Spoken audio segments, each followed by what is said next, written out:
warahmatullahi wabarakatuh.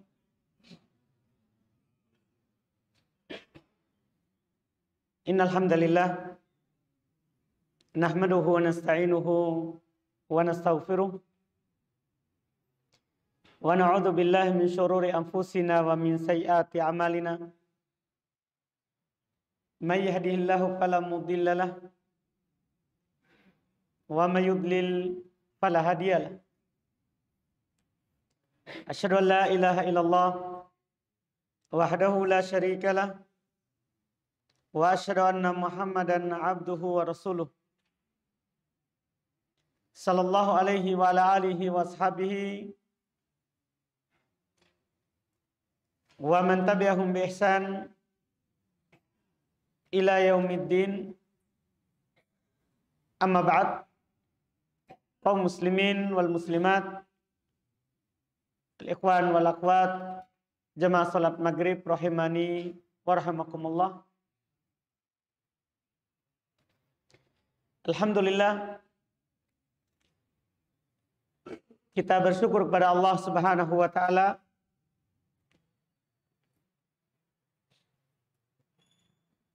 pada malam hari ini kita kembali melanjutkan kajian tauhid di salah satu rumah dari rumah Allah Subhanahu wa taala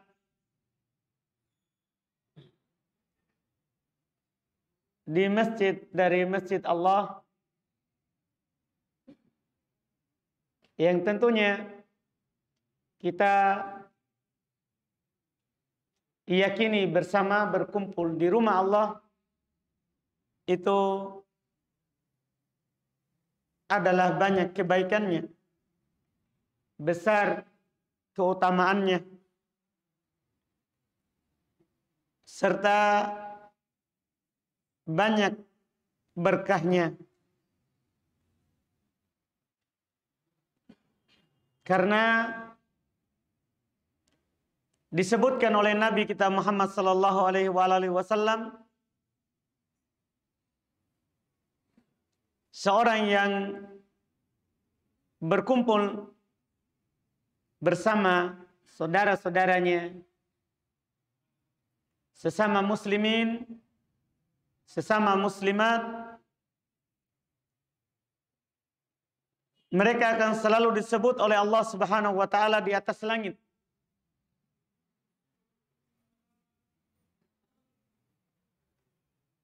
Sebagaimana dalam hadis Abu Hurairah, kata Nabi sallallahu alaihi wasallam, majtama'a qaumun fi baitin min buyutillah yatluna kitaballahi wa yatadarasunahu bainahum. Tidaklah sekelompok orang, laki-laki ataupun perempuan, muslim ataupun muslimah, berkumpul bertemu di dalam satu rumah dari rumah Allah Subhanahu wa taala.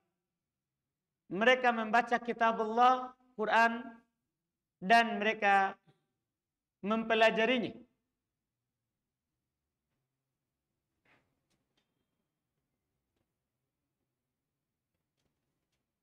Illa nazalat alaihimus sakinah wa ghasyiyatuhumur rahmah wa hafathumul malaikah wa dzakarahumullahu fiman indah.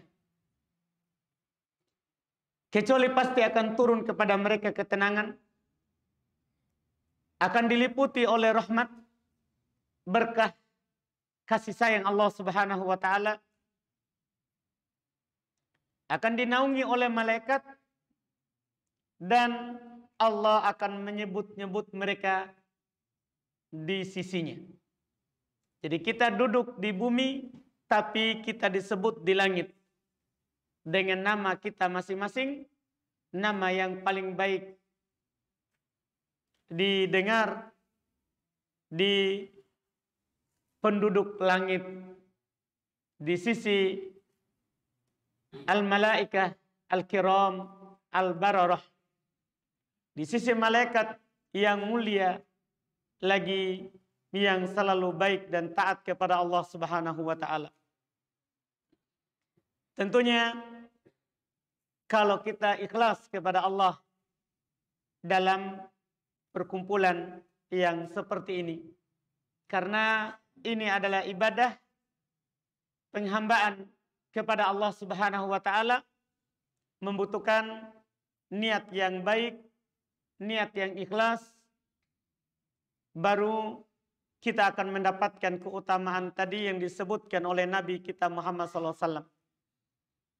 Di pertemuan kali ini, alhamdulillah, kita masuk di bab baru dalam pembahasan kitab Al-Mulakhas fi Syarhi Kitab Tauhid, mulakhas dalam syarah kitab Tauhid karya Ad-Doktor Saleh Ibn Fauzan Ibn Abdullah Al-Fauzan, Hay'a Kibaril Ulama wa Lajnah Daimah Al-Ifta. Beliau anggota kibar ulama dan anggota Dewan Fatwa yang ada di Riyadh untuk negeri Haramain.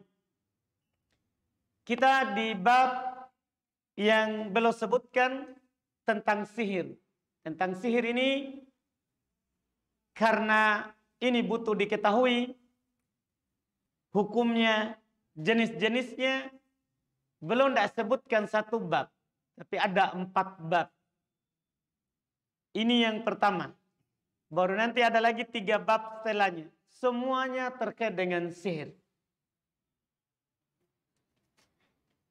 Kata beliau, babu ma ja'a fis sihir. Ini bab pertama tentang sihir. Bab apa yang datang keterangan di dalam Al-Quran. Demikian pula hadits Nabi Sallallahu Alaihi Wasallam tentang hukum sihir. Kemudian nanti bab kedua belum menyebutkan babu bayani syai'in min anwa'is sihir. Bab penjelasan sesuatu yang terkait dengan jenis-jenis sihir. Kemudian bab ketiga beliau akan menyebutkan bab maja'a fil kuhan wa nahwihim. Bab apa yang datang terkait dengan al-kuhan, para tukang sihir, peramal, dan yang semisal mereka. Setelah itu bab keempat masih juga tentang sihir. Belum berkata bab maja'a fin nusrah. Bab apa yang datang tentang an-nusrah, yaitu jenis pengobatan tapi menggunakan bacaan-bacaan, ya, atau bisa berupa ramuan-ramuan yang dipakai oleh orang-orang jahiliyah sebelumnya, yang mereka ambil bacaan-bacaan itu dari syaitan berupa atau lewat jalur pertapaan atau yang semisalnya. Nah, ini 4 bab. Dari sebelumnya tidak ada satu masalah yang belum bawakan sampai 4 bab.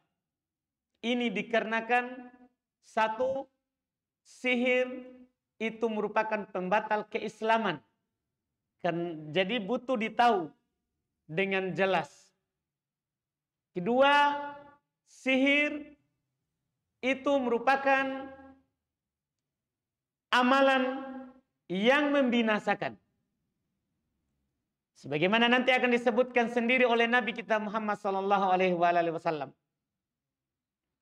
Yang ketiga, sihir ini adalah sangat berbahaya kerusakannya dalam kehidupan dunia, demikian pula di akhirat.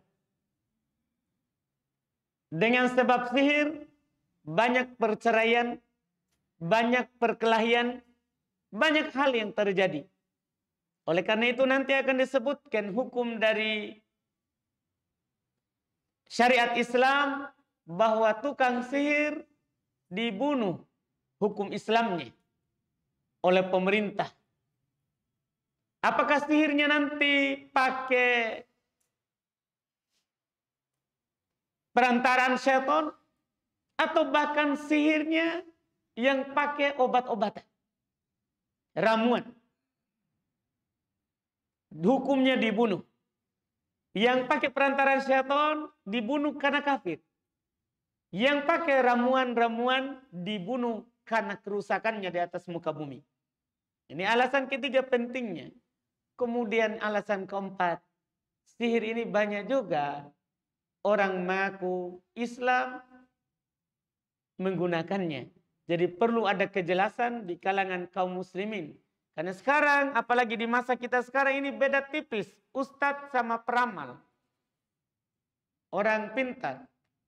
Beda sedikit. Karena tukang sihir juga rajin sholat 5 waktu. Pakai songkok, pakai jubah. Sihir juga pakai jubah. Pakai sorban. Ini masalah. Banyak kesamaran di kalangan awam. Jadi butuh mereka tahu apa pandangan syariat Islam terkait dengan sihir dan orang-orang yang menggunakan sihir. Makanya ini belum sebutkan 4 bab, beda dengan masalah-masalah yang lain. Nanti setelah sihir ada masalah tatoyur, masalah hurufat, kita bilang tamali. Itu cuma 1 bab disebutkan. Iya. Masalah jimat juga 1 bab. Ini disebutkan. Tapi masalah sihir 4 bab. Kita mulai dengan bab yang pertama ini, bab maja'a fis sihir. Nanti ada pengertiannya sihir disebutkan oleh Syekh Shalih Al-Fauzan. Boleh sebutkan di bab ini, bab pertama ini tentang sihir. 2 ayat sama 3 hadis untuk menjelaskan hukum sihir. Ayat pertama belum sebutkan di surah Al-Baqarah 102. Kata beliau wa qaulillahi ta'ala. Dan firman Allah Ta'ala. Wa laqad alimu laman ishtarahu ma lahu fil akhirati min khalaqa. Ini ayat terkait dengan orang-orang yang mengikuti dan mempelajari sihir di kerajaan Sulaiman.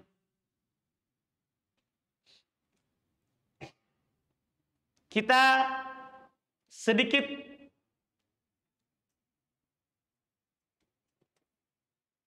harus mengetahui tentang sejarah terkait dengan kerajaan Sulaiman. Jadi Nabi Sulaiman beliau anaknya Nabi Daud alaihissalatu wassalam, termasuk keturunannya Nabi Ibrahim. Nabi Ibrahim memiliki 2 orang anak. Ismail, yaitu itu yang dibawa ke Mekah sama ibunya, hidup di sana sampai meninggal. Dan tidak ada nabi dari keturunan Nabi Ismail kecuali Nabi Muhammad SAW, nabi terakhir.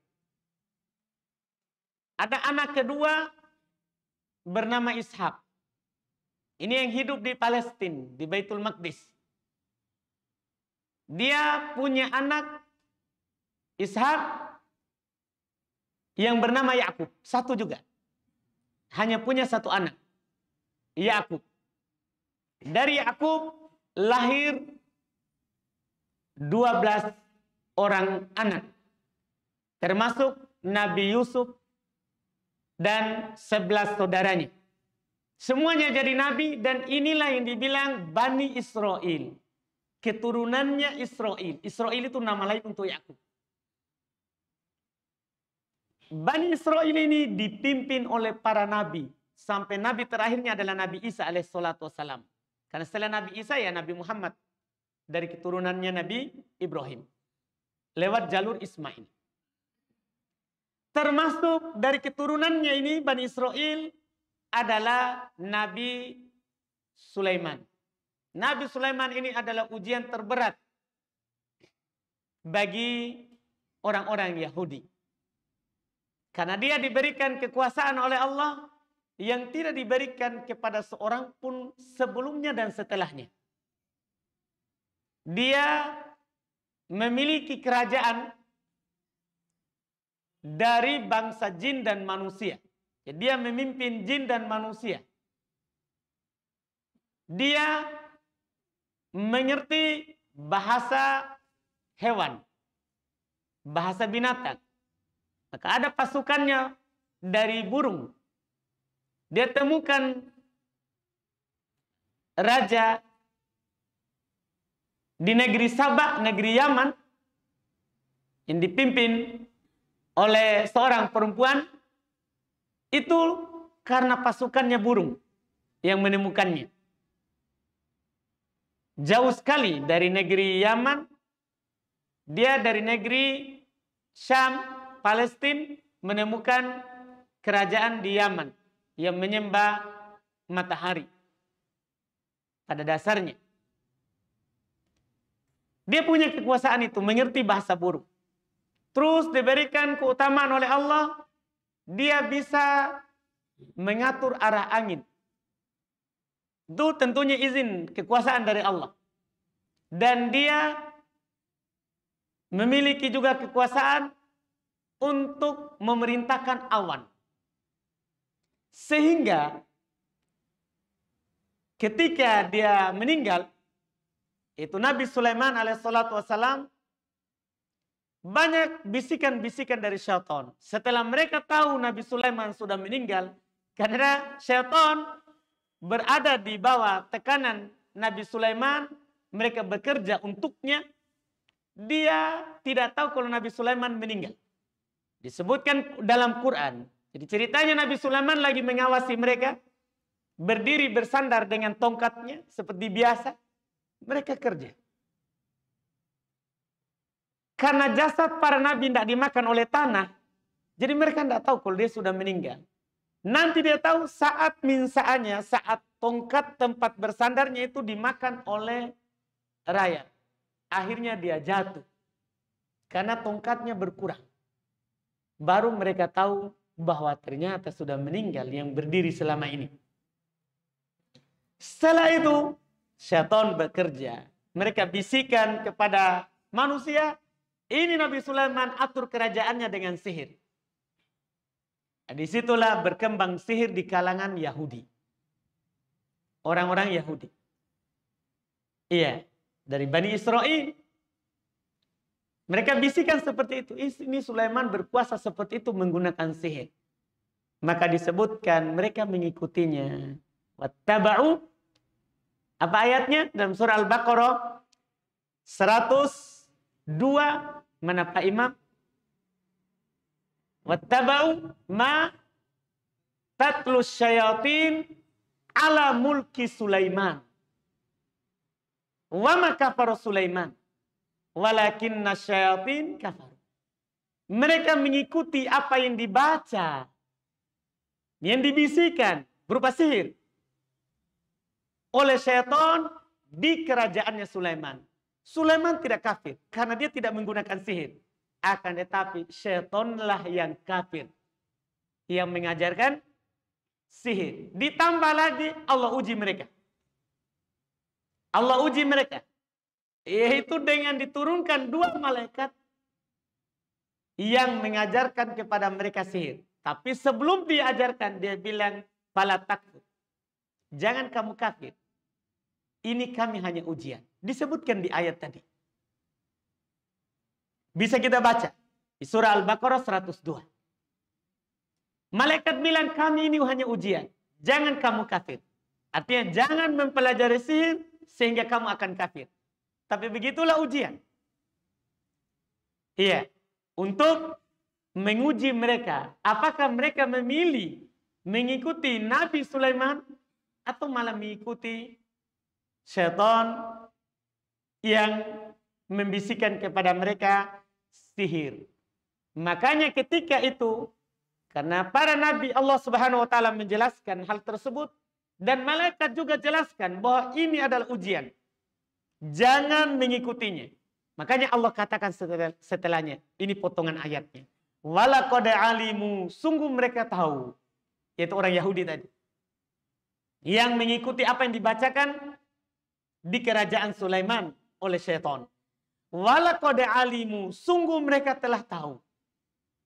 Siapa mereka? Lamanistarahu, bahwa orang-orang yang membelinya, maksudnya mempelajarinya, ditakbir dengan membeli karena semangatnya mereka mempelajari sihir seperti semangatnya orang membeli barang dagangan untuk keperluannya.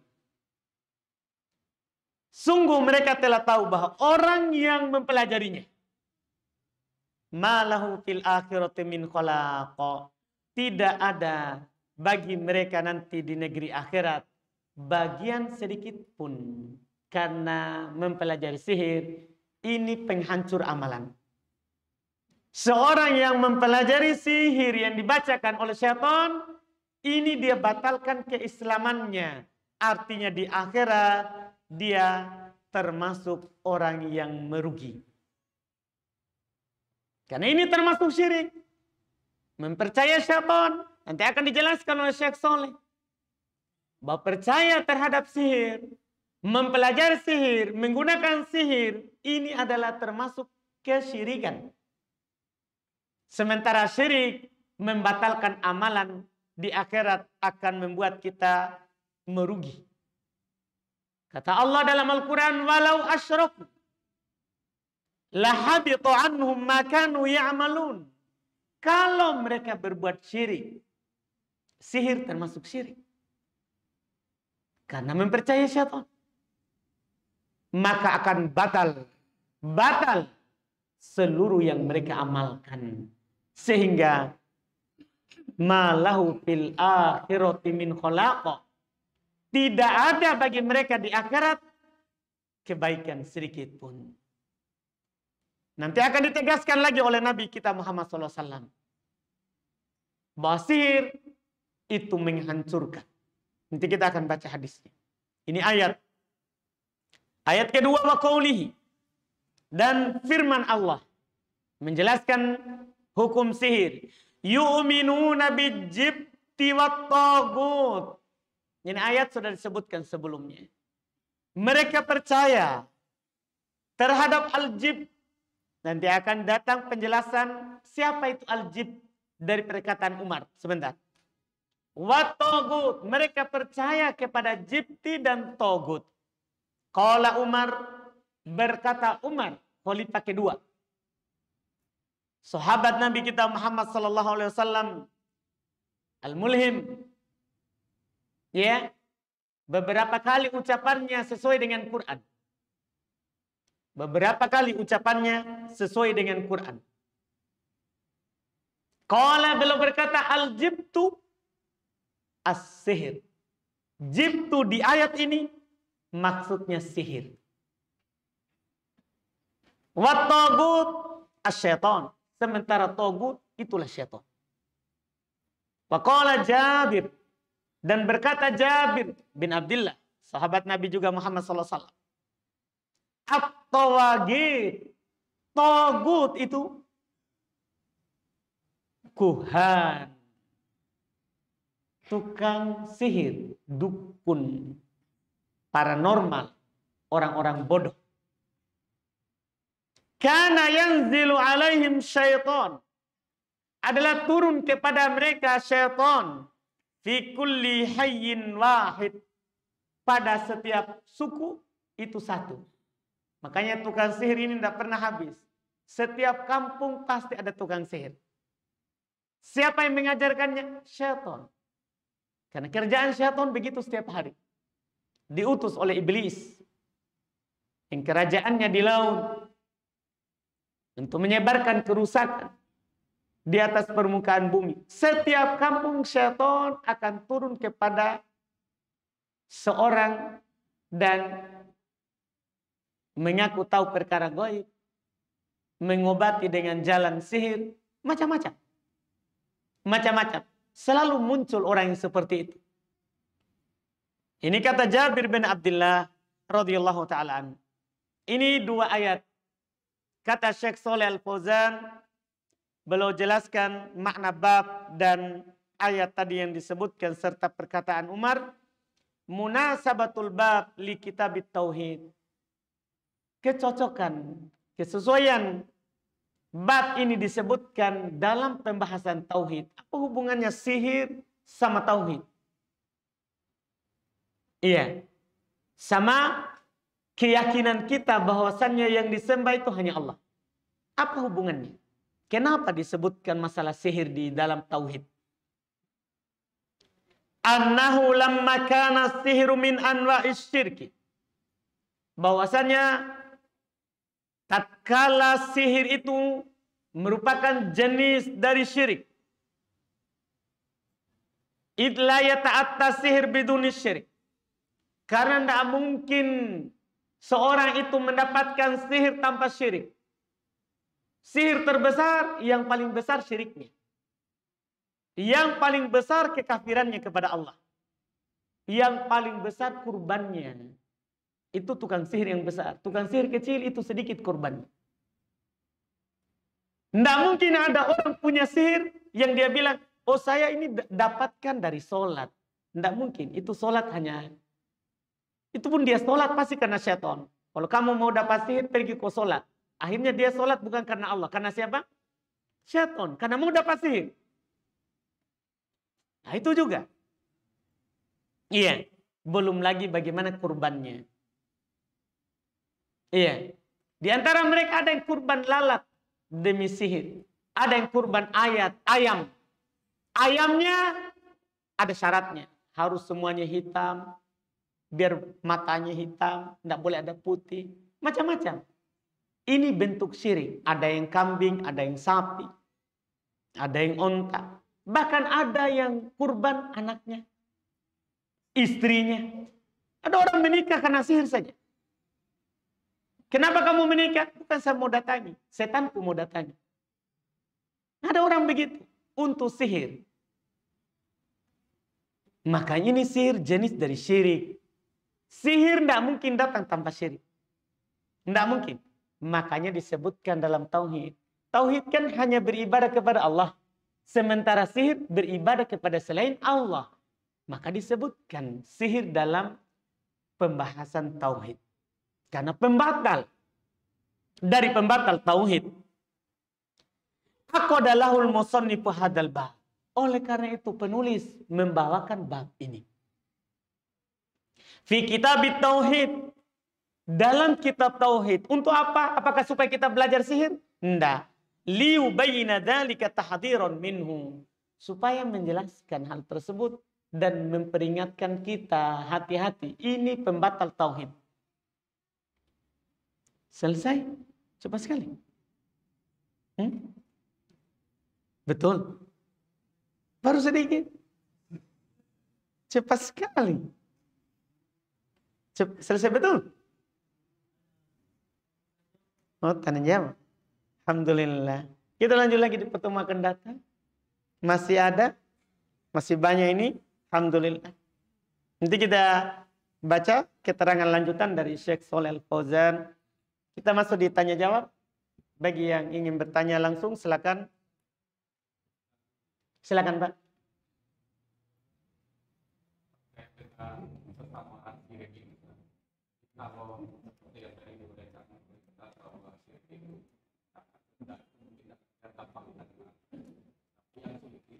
Mengenal orang yang melakukan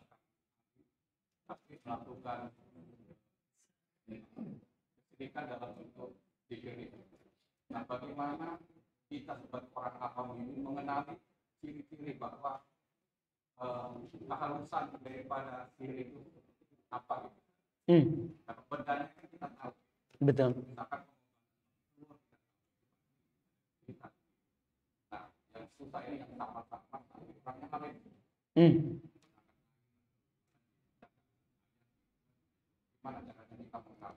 Lihat bacaannya Pak. Dia kadang baca ayat tapi terbalik. Kan tidak mungkin dia baca ayat. Kalaupun dia membacakan ayat, itu hanya sekedar talbis. Sekedar penyamaran. Ada yang dia baca yang lain. Itu yang kita lihat kalau lewat bacaan-bacaan. Kalau lewat bacaan-bacaan, lihat bacaannya apa. Apakah bacaannya ayat? Kalau ayat, apa setelah ayat sebelum ayat? Apakah ayatnya? Kadang mereka dia baca balik ayat kursi. Ayat kursi tapi dia baca terbalik. Mulai dari Al-Aliyul Azim ke depan. Itu yang dilihat. Karena syaitan itu tadi pintar menipu orang.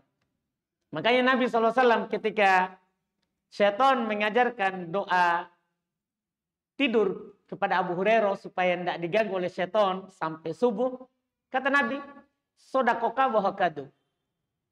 Dia benar bilang ayat kursi itu adalah pelindung, tapi dia sendiri pendusta. Artinya tidak bisa kita percaya. Kalau Nabi tidak benarkan, maka kita tidak boleh benarkan. Walaupun dia Quran dia baca. Nah, ini yang dilihat.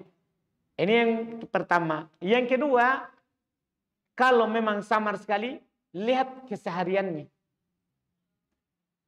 Bisa kita lihat kesehariannya. Karena orang bisa bersembunyi 1 kali 2 kali. Tapi kalau keseharian setiap saat itu susah. Jadi kalau samar sama sekali, lihat keseharian. Apakah memang dia adalah orang yang bertakwa? Artinya menjalankan betul perintah dan meninggalkan larangan atau bagaimana?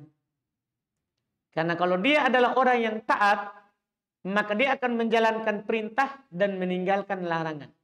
Tukang sihir Pak, pasti jatuh dalam melakukan larangan atau meninggalkan perintah. Pasti ada seperti itu. Iya, pasti nanti ada kurbannya untuk selain Allah. Pasti nanti ada kurbannya, ada sembelihannya, ada ritualnya yang kita akan dapat. Itu caranya juga. Lihat kesehariannya. Imam Syafi'i rahimahullah ta'ala, kalau kamu ragu melihat wali Allah atau wali syaitan ini, ya lihat saja. Kalau dia terbang di atas air, wali syaitan itu bukan wali Allah. Karena ada wali Allah yang terbang di atas air, Nabi saja tidak. Apalagi dia. Begitu. Dilihat nanti seperti itu Pak. Wallahu a'lam di antaranya.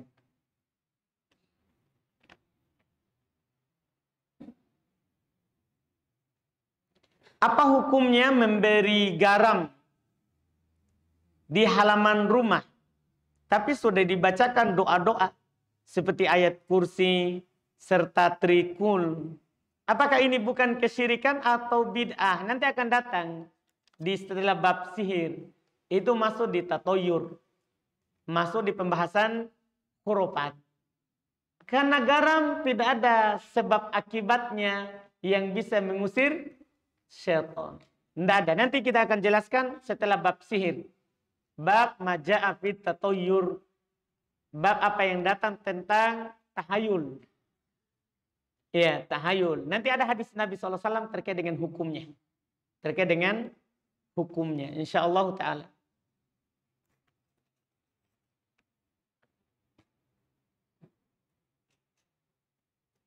Saya pernah, di sini ada pertanyaan, bagaimana dengan sikap saya ini Ustaz? Saya pernah membakar kertas-kertas sihir ayah saya. Tapi di dalamnya ada lafaz ayat-ayat kursi, ada lafaz ayat kursi. Apakah cara saya sudah benar membakarnya?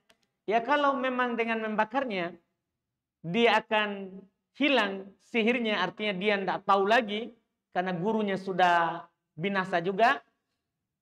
Ya, dengan membakarnya, akhirnya dia tidak melakukan sihirnya. Boleh. Bagus. Iya, hal tersebut. Walaupun ada ayat kursi. Karena ayat kursinya sudah jadi jimat. Bukan lagi bukan lagi ayat Quran dia jadikan. Tapi jadi jimat. Boleh kita bakar. Tapi kalau nanti dia akan tulis lagi yang baru. Dengan lebih bagus lagi. Tadinya kertasnya sudah mau sobek-sobek. Akhirnya sekarang karena kita bakar jadinya kertas yang lebih bagus. ya nggak usah dibakar. Iya, dakwakan saja, nasihati saja bila bermanfaat. Kalau dia keras, doakan saja hidayah. Supaya meninggalkan sihirnya itu. Supaya meninggalkan bacaan-bacaan sihir. Karena tidak bisa kita menghilangkan kemungkaran kalau akan melahirkan kemungkaran yang lebih besar. Tidak boleh. Tidak boleh. Jadi harus ditimbang. Sebelum kita melakukannya, kita timbang. Tapi karena ini sudah terjadi, alhamdulillah. Iya. Ini adalah yang bagus hal tersebut. Apalagi mungkin tidak ada hal-hal yang terjadi lagi setelahnya. Alhamdulillah itu kebaikan. Karena orang ketika menghilangkan kemungkaran, boleh pakai tangan kalau mampu. Kalau tidak mampu, pakai lisan. Nasihati. Kalau tidak mampu, cukup dia ingkari dalam hati. Sebagaimana dalam hadits Nabi SAW. Ustaz, tadi saya dapat uang 50.000. Masya Allah. Di depan toko yang cukup terkenal. Besar di Makassar. Jadi uang ini bagusnya saya apakan Ustaz? Bisa saya pakai atau bagaimana? Insya Allah. Iya. Uang, barang, temuan, apapun itu. Iya. Barang temuan apapun itu. Ketika barang itu tidak bisa melindungi dirinya sendiri. Seperti onta kan kalau ditemukan tidak boleh diambil. Karena bisa melindungi dirinya sendiri. Ketika dia tidak bisa menjaga dirinya. Termasuk uang itu koedanya. Maka kata Nabi, lak auli akhi. Maka itu untukmu atau untuk saudaramu. Artinya kalau kamu tidak ambil, saudaramu yang akan ambil. Artinya ini pembolehan dalam syariat bahwa kita ambil. Setelah kita ambil, apa yang harus kita lakukan? Maka ada ketentuan lagi. Kalau berharga, artinya orang akan mencari kalau hilang. Orang akan mencari kalau hilang, akan cari kembali. Maka ini kita tidak boleh langsung pakai. Kecuali setelah diumumkan setahun. Kalau tidak ada yang datang, ya kita, itu punya kita. Kalau kita pakai dan ada yang datang, kita tinggal ganti. Kita kasih orangnya. Kalau berharga. Dan berharganya ini juga kadang tergantung tempat, tergantung jalan. Ada orang kalau hilang di toko seperti tadi itu, orang sudah tidak cari lagi. Dikarenakan, sudah banyak orang ambil. Karena keramaian. Tapi ada di kampung-kampung, rumahnya hanya beberapa. Kalau hilang pasti dia sisir. Iya, jadi dilihat juga tempatnya. Seperti toko tadi, 50.000 orang tidak cari lagi. Orang tidak akan cari lagi. Nah, ketika orang tidak akan cari lagi, punya kita. Boleh kita pakai langsung. Boleh kita pakai langsung. Nah, kalau berharga, ini kalau tidak berharga. Dan ciri berharga atau tidaknya, orang cari atau tidak setelahnya. Nah, ini itu ketentuannya terkait dengan yang kita tanyakan. Apapun nanti yang kita temukan. Tergantung barangnya, maka begitu hukum dan ketentuannya.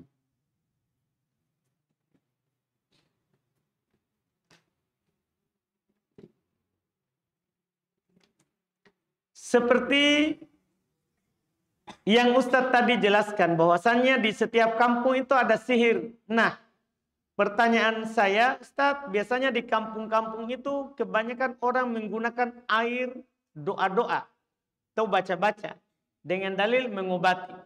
Apakah itu termasuk syirik, Ustadz? Tergantung bacaannya. Kalau bacaannya Quran, tidak termasuk. Karena boleh seorang mengobati Quran dengan Quran. Karena namanya ruqyah syariah. Tapi kalau bacaannya barakah la ilaha illallah, barakah, pokoknya yang penting barakah, ya, ini nanti masuk dalam bentuk syirik. Masuk dalam bentuk syirik. Jadi tergantung, tidak bisa kita hukumi orang di kampung langsung bilang kalian semua adalah syirik. Tergantung. Karena sahabat Nabi sallallahu alaihi wasallam juga pernah ditanya, hal indakum raqin? Ketika mereka berjalan, bertamu di kampung, dan terbiasa mereka dibaca-bacakan di masa jahiliyah. Apakah kalian ada pembaca? Kita bilang sekarang yang baca-bacai. Ya waktu itu para sahabat karena tidak dilayani di kampung itu, mereka tidak mau kecuali dikasih upah. Maka mereka bacakan Al-Fatihah dan orangnya itu sembuh, kepala sukunya. Jadi di sini dilihat kalau bacaannya Quran bukan syirik. Boleh. Dan Nabi akui itu bacaan yang benar. Kalau Quran. Iya, jadi nanti dilihat. Kalau bacaan selain Quran, ini yang masuk dalam nanti bentuk ruqyah syirkiyah. Karena ruqyah itu baca itu ada dua. Ada syirkiyah, ada syariah. Dilihat dari apa yang dia baca. Habis juga. Masya Allah. Masuk waktu. Masih ada pertanyaan tapi habis waktunya.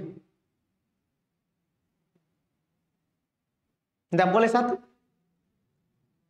Hah? Habis ya? Baiklah, tidak jadi. Kita cukupkan, insya Allah kita akan lanjut lagi di pertemuan akan datang. Semoga bermanfaat apa yang kita ambil di malam hari ini. Semua yang benarnya itu semata dari Allah, yang salahnya itu dari kekurangan kami dan dari syaitan. Subhanaka bihamdik, asyhadu an la ilaha illa anta, astaghfiruka wa atubu ilaik. Assalamualaikum warahmatullahi wabarakatuh.